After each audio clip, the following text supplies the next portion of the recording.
What's up? So yeah, we got the next video coming out. I know I should be more to myself in my practices, but I just love you guys so much. I just want to share this tip. So to embellish on the chewing method, when you're feeling your air pressure, when you can feel your air pressure in your mouth, it's like you're chewing on the air pressure, and it feels like, you know, like you're just like chewing on something. So when we're training our air pressure, you see I got this stopwatch right here. And what I do is I'll breathe in. So first one of the exercises, which I got from Jesse Nemitz, you can check it out below. I'm gonna keep linking the same things down below, because you're gonna maximize your air pressure and singing ability and understanding through. All right, so when you're feeling the air pressure, you got something you need to time yourself with, okay? It could be your phone, it could be anything. I like this because I like being more natural. And I like just sitting in the room hearing the clock go, gets me into meditation. So I'll hear it and I'll be like, breathing in for 2. And then when I go, I do this breathing exercise. You could do.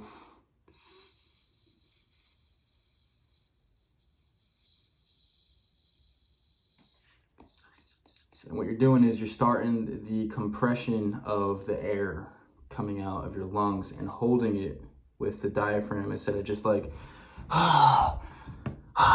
breathing out, you know, because singing isn't like, yeah, it's like a, it's like a compression. Yeah, it's not anything, it's not like a fire hose where you're, it's like with the air. It's more of like a, what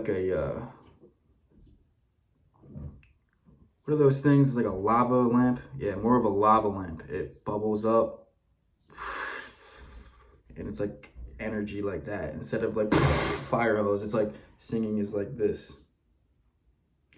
So these, when you time yourself, so let's say we try the lip roll without any type of sound. So we get the air pressure understood without any muscles in the way. So what we're doing is breathe in for 2 seconds is a good breathe in, and then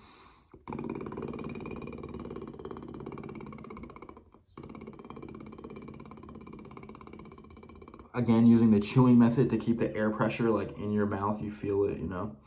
And what the lip rolls are going to do, it's going to help you get that to a really nice stance. But then when you add in the tongue trill, which is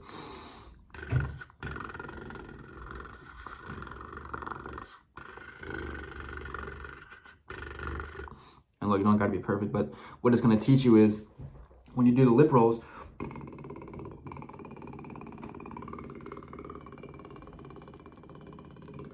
again, it's not, it's like a contained, managed air.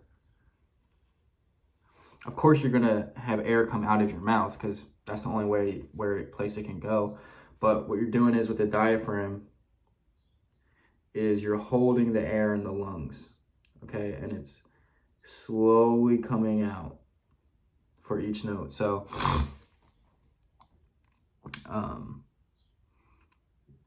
so when we do the lip rolls, it's teaching us how to get a standard base limit set of air compression in the mouth.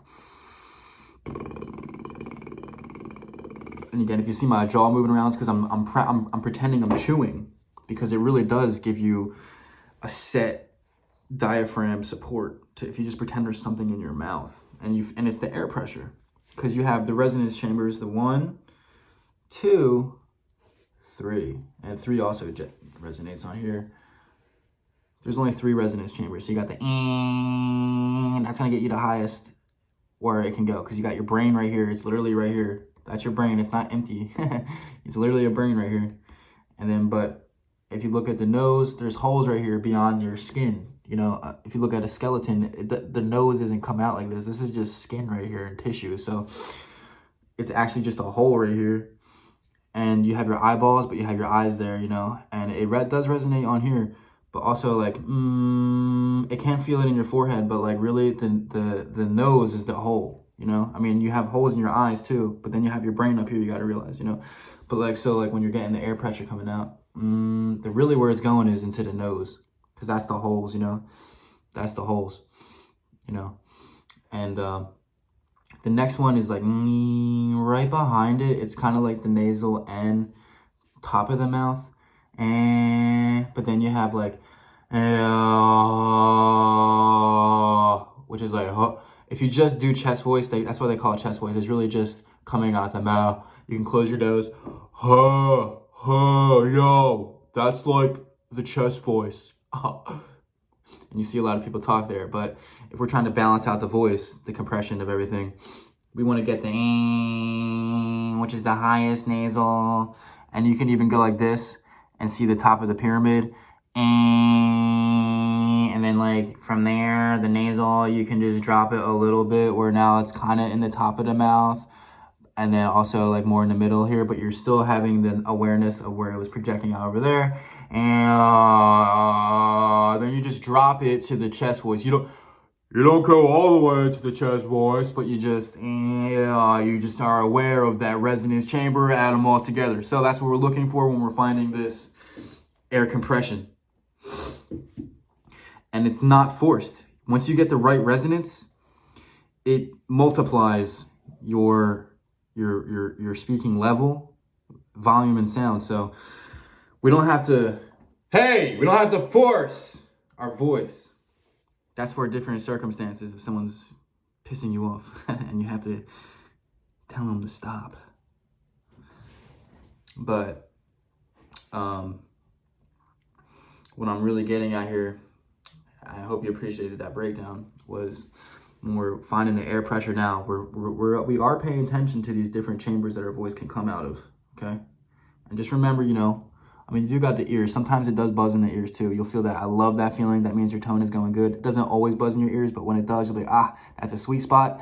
And I'm liking that, So let's get back to it. When you're finding the air pressure through the lip rolls, and you see me chewing because it's simulating, okay, I got me have this air pressure in my mouth. That's going to set up a great base standard. But then if you want to really further refine it and go deeper into the vocal meditation, you can go ahead and do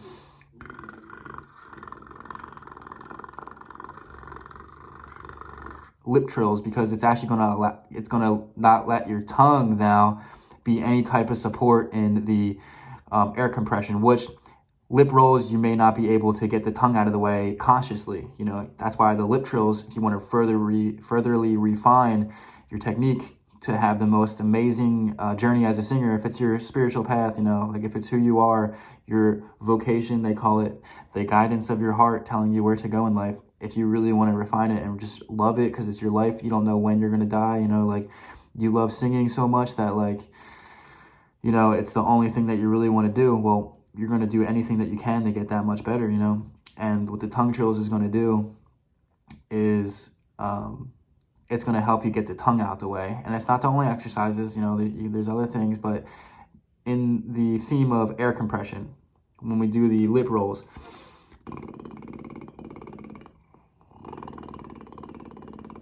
we can add the tongue trill.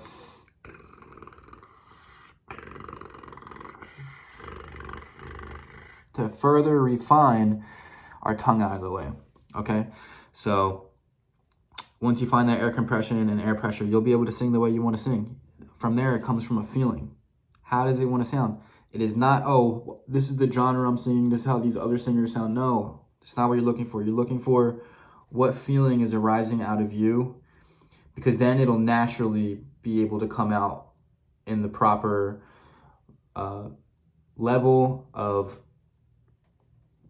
volume, and the proper emotion will be able to channel through. Once you can clean up everything through your technique and then strike like the tiger when the time is right, properly not allowing your ego or any other part of your muscles, body to get in the way, because the spirit is found in the breath and the ego is the mind and body. The spirit is beyond the mind and body. So when we are singing properly without our ego in the way, that means without our mind and body in the way. Now we're using the breath to target the vocal cord, but that's really the only thing going on. And I hope you can find. Again, real quick, my phone keeps running out of storage, but I did want to say one more thing before I ended it. You can time yourself to 6 seconds, 8 seconds, and 10 seconds, as long as you're not feeling the air pouring out. That's good. You want to maintain that air compression. And even if it's only for 2 seconds, that's fine. You're just looking to build the muscular endurance and memory of that air compression and not allowing the air to, because that's how you actually lose the power and you can hurt yourself. So, but when you stay compressed, it's going to be so smooth, pain-free, and you're going to be able to get the message across that you want. So, that's all I'll say. Any questions, hit me up. If you want a free lesson, you can't get one with me, just kidding. So sorry. But hit me up if you want a lesson, you know, I got you, man. Free tips. I got the videos here, and I'll talk to you soon, yo.